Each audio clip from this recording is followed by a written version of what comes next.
हरे कृष्णा, राधे राधे, जय श्रीमन नारायण। कैसे हैं आप लोग? आशा करती हूँ कि श्री हरि की कृपा आप लोगों पर बनी रहे, आप लोग स्वस्थ हो, अच्छे हो। तो चलिए इसी के साथ आज हम सुनेंगे कि क्या आप जानते हैं कि तुलसी में दिया जलाने से कौन सा फल की प्राप्ति होती है। क्योंकि हम प्रतिदिन शाम के समय तुलसी में अवश्य दिया लगाते हैं, चाहे वह घी का लगाएं या फिर तेल का लगाएं। तो जब भी हम दिया लगाते हैं तो उसका कौन से फल की हमें प्राप्ति होती है, तो आइए इस कहानी के माध्यम से हम जानते हैं। एक समय की बात है, देवी लक्ष्मी भगवान हरि के पास आकर उनसे पूछने लगती है कि हे स्वामी, मेरे मन में एक प्रश्न उठ रहा है, कृपया क्या आप इसका मार्गदर्शन देंगे। तभी भगवान श्री हरि विष्णु बोलते हैं कि हाँ देवी, क्यों नहीं, तुम अपना प्रश्न बताओ, मैं तुम्हारे प्रश्न का निवारण अवश्य करूँगा।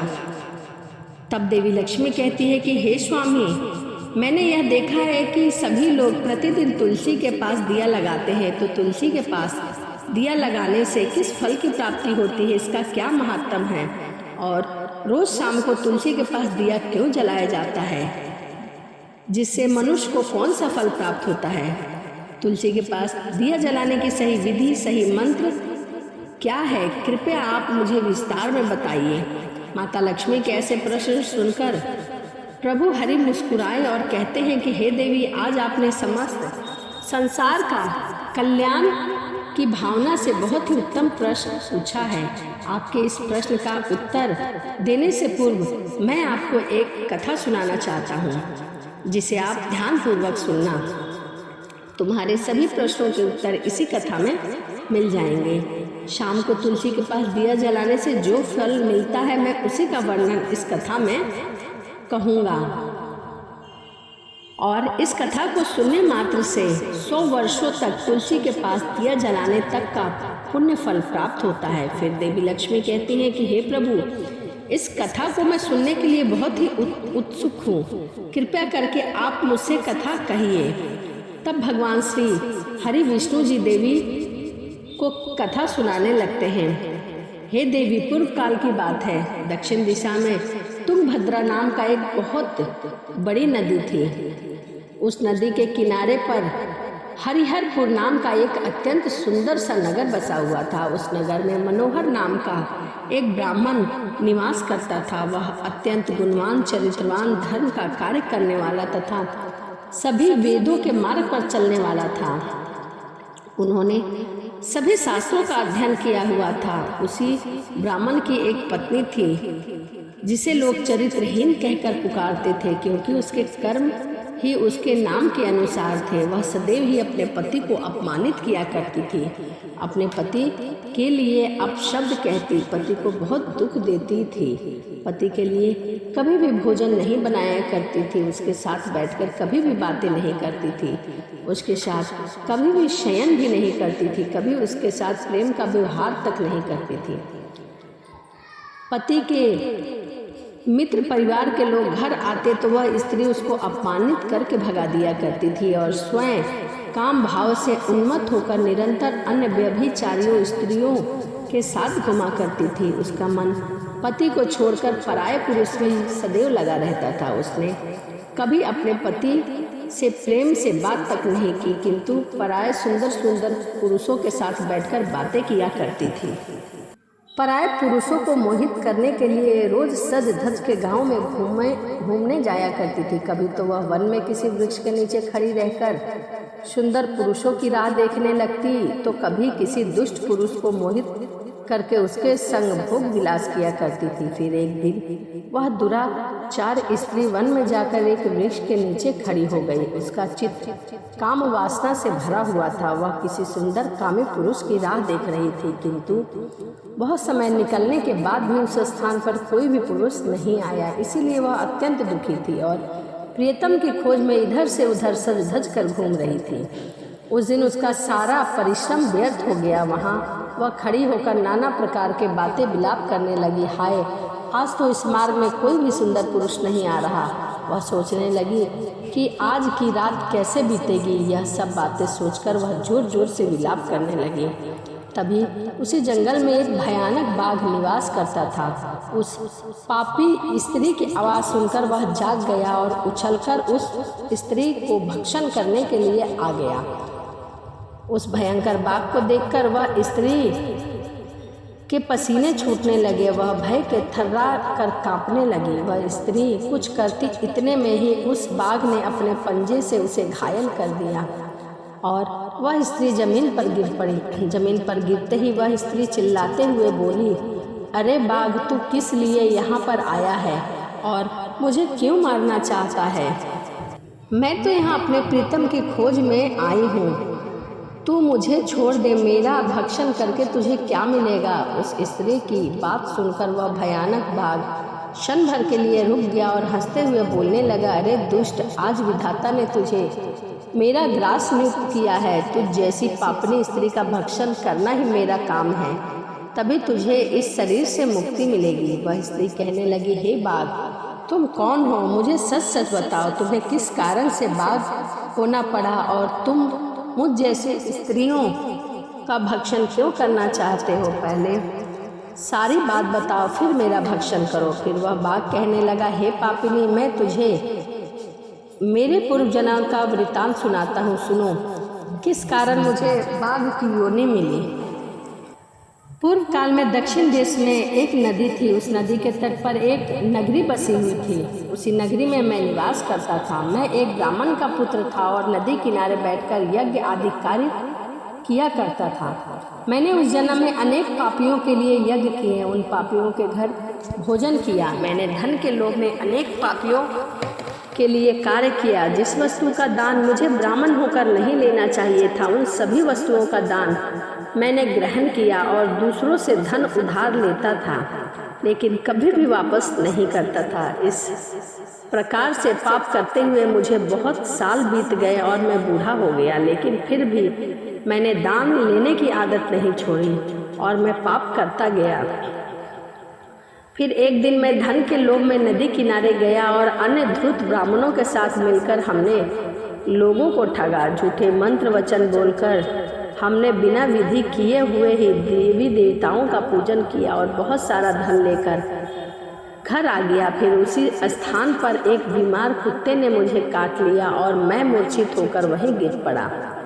क्षण भर में मेरे प्राण चले गए। फिर यम के 2 दूत उस स्थान पर प्रकट हुए और मुझे पकड़कर यमपुरी ले गए। वहाँ पर यमराज ने चित्रगुप्त से मेरे कर्मों का लेखा जोखा निकालने के लिए कहा। फिर चित्रगुप्त कहने लगे कि हे धर्मराज, इस ब्राह्मण ने घोर पाप किए हैं। इसने दूसरों को झूठ कहकर धन लूटा, विधि विधान से पूजा ना करके झूठे मंत्र बोलकर भगवान का अपमान किया है, इसीलिए यह पापी है, केवल नरक जाने के ही योग्य है। फिर यमराज ने अपने दूतों को आदेश देकर मुझे नरक की अग्नि में डाल दिया। अनेक वर्ष तक नरक की सजा भोगने के बाद मुझे बाघ का शरीर प्राप्त हुआ और मैं इस दुर्गम वन में निवास करने लगा। मैं अपने पूर्व जन्मों के पापों को याद करके कभी महात्मा, साधु पुरुष, सती स्त्री का भक्षण नहीं करता। मैं केवल पापी, दुराचारी, कुटिला स्त्रियों का ही भक्षण करता हूँ,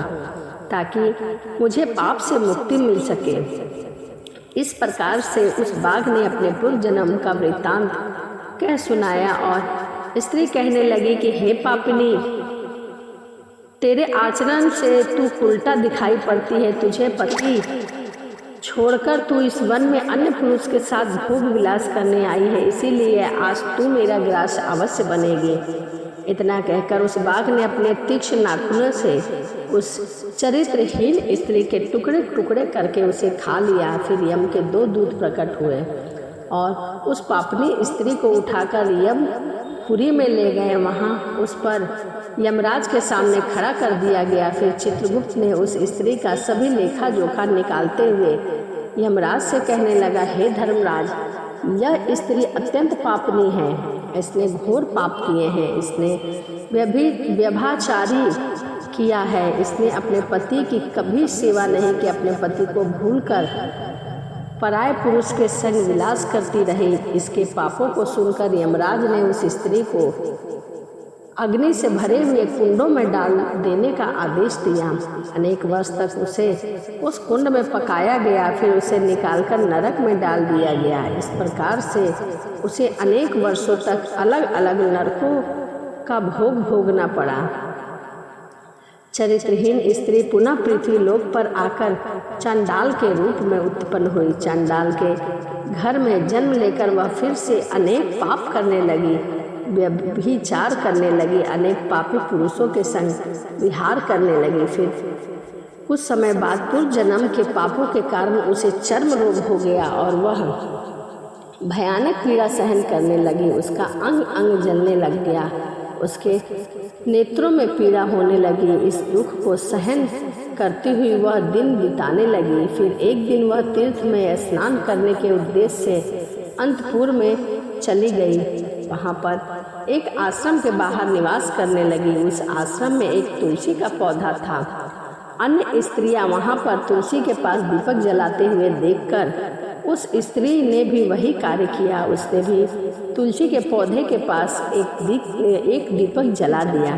फिर उसी रात अचानक उसकी मृत्यु हो गई और यमराज के 2 दूत आए और उसे अपने साथ ले गए। जैसे ही यमराज के दूत चरित्रहीन स्त्री को ले जाने लगे, भगवान विष्णु के 2 पार्षद उस स्थान पर प्रकट हुए और उन्होंने उन दूतों को रोक दिया और कहने लगे, दूत, इस स्त्री को तुम छोड़ दो, यह स्त्री नरक जाने के योग्य नहीं है।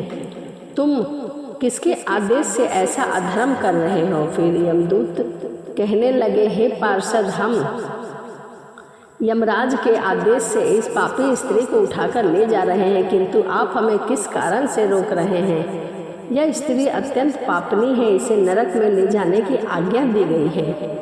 फिर पार्षद कहने लगे, दूत, यह स्त्री तो विष्णु भक्त है, यह नरक जाने के योग्य नहीं है।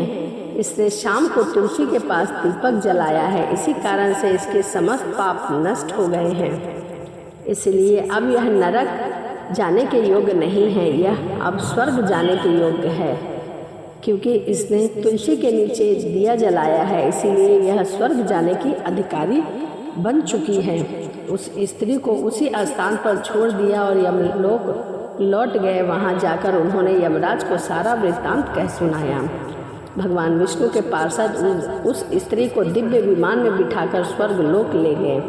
भगवान श्री हरि विष्णु कहते हैं, हे देवी लक्ष्मी, इस प्रकार से तुलसी के पास केवल दीपक जलाने मात्र से ही मनुष्य के सभी पाप नष्ट हो जाते हैं। जो स्त्री नित्य शाम को तुलसी के पास दीपक जलाती है, वह सौभाग्यशाली बनती है। उसके पूर्व जन्मों के सभी पाप नष्ट हो जाते हैं, उसे सुख समृद्धि की प्राप्ति होती है। रोज तुलसी के पास दीपक जलाते समय मंत्र का उच्चारण करना चाहिए।